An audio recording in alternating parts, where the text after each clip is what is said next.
என்ன விஜி, அடுத்தடுத்து கஸ்டமரா வந்துட்டு இருக்காங்களா? ஆமா. இப்பதான் எனக்கு ஒரு கஸ்டமர் அவங்க ஒய்ஃப்க்கு புடவை எடுக்கணும்னு வந்தாரு. மொத்த ரேக்கையும் அலசி ஆராய்ஞ்சிட்டாரு. 2 புடவை எடுக்கிறதுக்குள்ள அப்பப்பா போதும் போதும் ஆயிடுச்சுடி விஜி. இதென்ன நமக்கு புதுசா? ஆ, அதுவும் சரிதான். ஆமா யமுனா, என் அம்மா உன்கிட்ட என்ன பேசிட்டு இருந்தாங்க? ஆ?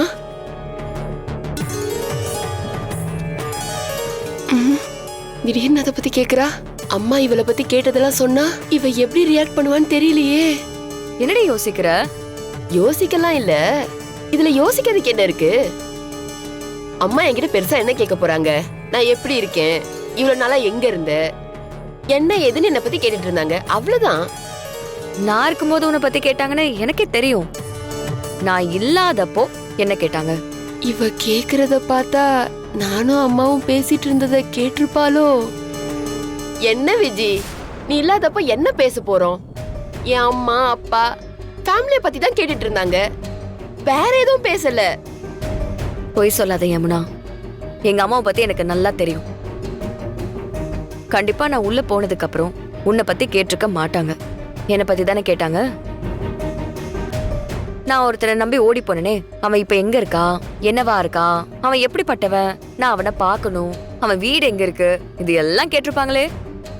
இல்ல விஜி, அது என்கிட்ட பொய் சொல்லி சமாளிக்காத. அவங்களுக்கெல்லாம் எவ்வளவு சொன்னாலும் புரியாது. நான் ஏதோ தனியா இருந்து கஷ்டப்படுறதா நினைச்சு எனக்கு ஏதோ நல்லது செய்யறேன்னு எனக்கு இன்னும் கஷ்டப்படுத்துற மாதிரி எதையும் செஞ்சிடக்கூடாதுன்னு நினைக்கிறேன். எனக்கு தெரியாம அவங்க கூட சேர்ந்து அவங்க சொல்றாங்கன்னு நீ எதுவும் செய்யணும்னு நினைக்காத. விஜி, உன் நிலைமைய பார்க்க எனக்கே கஷ்டமா தாண்டி இருக்கு. நீ ஒரு பெண் குழந்தைய வச்சுக்கிட்டு வாழ்க்கையில எவ்வளவு போராட்டத்தை சந்திச்சிட்டு இருக்கேன்னு எனக்கு நல்லா தெரியும். ஒரு ஃப்ரெண்டா எனக்கே அப்படி இருக்கும்போது உன்னை பெத்தவங்க அவங்களோட கவலை நியாயமானதுதான் விஜி. இங்க பாரு யமுனா, உங்களுக்கெல்லாம் சொன்ன புரியாது. இன்னைக்கு நீங்க என்ன பாக்குற விஜயா மட்டும்தான் உங்களுக்கு தெரியும். ஆனா உங்களுக்குலாம் என் கடந்த கால வாழ்க்கையில நான் அனுபவிச்ச கஷ்டங்கள்லாம் தெரியாது.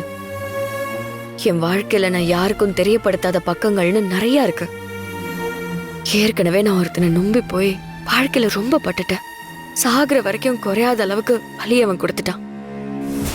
இதுக்கு மேலேயும் அவன் கூட இருக்க முடியாதுங்கிற ஒரு பயத்துலதான் நான் எல்லாத்தையும் விட்டுட்டு வந்துட்டேன். இந்த உலகத்துல நான் வெறுக்கிற ஒரே ஒருத்தர் இருக்கானா, அது விக்ரம் மட்டும்தான். எங்க அம்மா சொல்றாங்கன்னு சொல்லி அவனுக்கு உதவி பண்றேன்னு தப்பா ஏதாவது பிளான் பண்ணிட்டு இருக்காது. அப்புறம் உனக்கும் எனக்குமான நட்பு கெட்டுரும், பாத்துக்கோ.